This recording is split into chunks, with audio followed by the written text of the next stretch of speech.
공권력의 부당한 행사는 우리가 비판해야죠. 하지만 개인 사법과 관련된 사법적인 문제에 대해서는 이건 법원에 맡겨야 된다.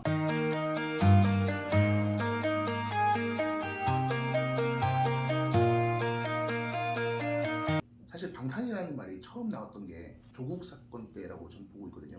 조국 의원들은 왜 당이 전시다가 나서서 보호했는데 왜 이재명은 보호를 안 해주냐 이런 사람들이 있거든요.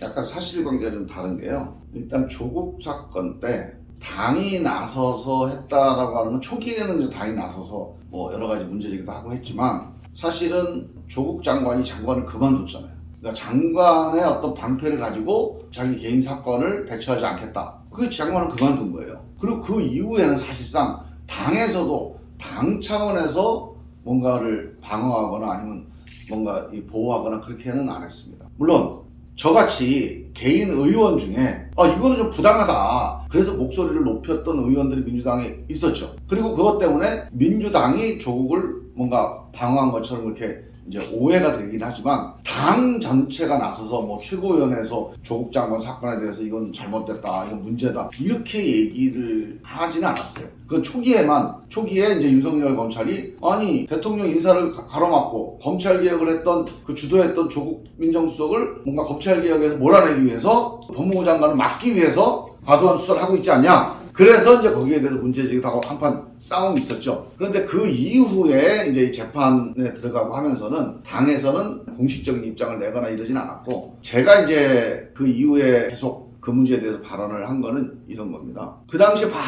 수많은 언론 보도들이 쏟아졌어요. 뭐 몇백만 건이 쏟아졌다고 그래요. 근데 그 중에서 과잉 보도 또는 사실이 아닌 보도가 많이 있지 않겠습니까? 그다음 검찰이 뭔가 흘린 내용들도 보면 나중에 보면은 사실로 확인되지 않은 내용이 너무 많았어요. 뭐 대표적인 게 사모펀드 만들어가지고 대선 자금 만들기도 했다. 그래서 불법 사모펀드 이것 때문에 사실 수사를 시작한 거거든요. 근데 그건 나중에 보니까 사실이 아닌 걸로 드러났잖아요. 그런 사실이 아닌 내용이 너무 일방적으로 당하고 있으니까 누군가는 좀 얘기를 해줘야 된다. 집단 폭력을 당하고 있는데 야 이거는 좀 뭔가 누가 거들어줘야 된다. 그런 차원에서 그런 사실관계에 대해서 이거는 아니지 않냐 내가 확인해보니까 아니다 그런 얘기들을 한 건데 저는 그래서 이게 어떤 정치적인 의도를 가지고 뭐 이 사람이 뭐 법무부 장관을 해야 된다 우리 진영이니까 우리가 지켜야 된다 저는 이런 생각을 가지고 한 건 아니에요. 한 사람의 그게 조국이든 법무부 장관 후보든 누군가가 부당하게 공격을 당했을 때 이 과도한 공격에 대해서 누군가가 옆에서 사실이 아닌 걸 바로잡아줘야 된다 이런 아주 초보적인 차원에서 시작을 했는데 그게 좀 오래 갔죠. 저는 이런 생각을 해봅니다. 그런 제 생각 동기는 국회의원이지만 제 개인적으로 우리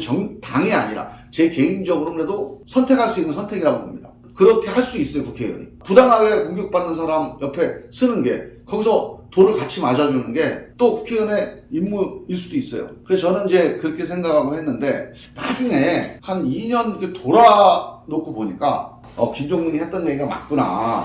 오늘 김종민이 조국을 뭐 편들기 위해서 정치적으로 한 게 아니구나. 저는 그렇게 이해가 될 줄 알았는데 안 그렇더라고요. 끝까지 조국을 정치적으로 편들었다. 이렇게 공격을 하고 비판을 많이 하시더라고요. 그래서 제가 곰곰이 생각을 해봤는데 제가 그래서 이런 결론을 얻었어요. 사법적인 문제 있잖아요. 사법 문제. 전 사법 문제에 정당이든 정치인이 거기에 끼어드는 거는 저는 바람직하지 않다. 당사자가 하는 건 괜찮아요.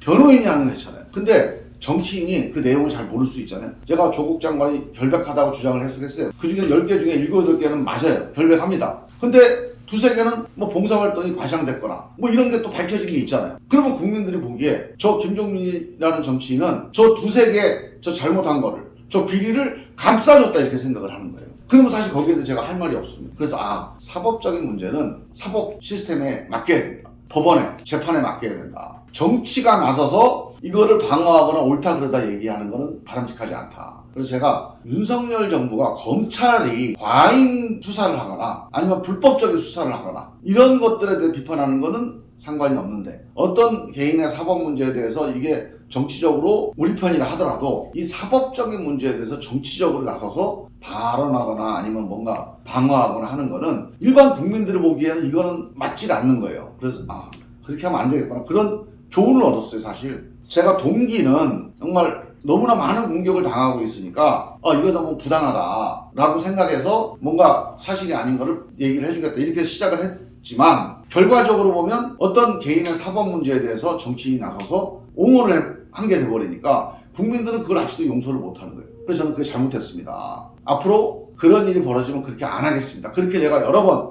방송에서도 얘기하고 제가 인터뷰에서도 얘기를 했거든요. 그래서 사실은 그런 교훈의 결과가 이 이재명 대표 문제에서 저는 적용돼야 된다고 생각하는 거예요. 아무리 당대표지만 개인의 사법 문제에는 우리가 책임질 수 없는 어떤 사실관계도 나올 수 있습니다. 그럼 이거를 우리 당이니까 또 감싼다?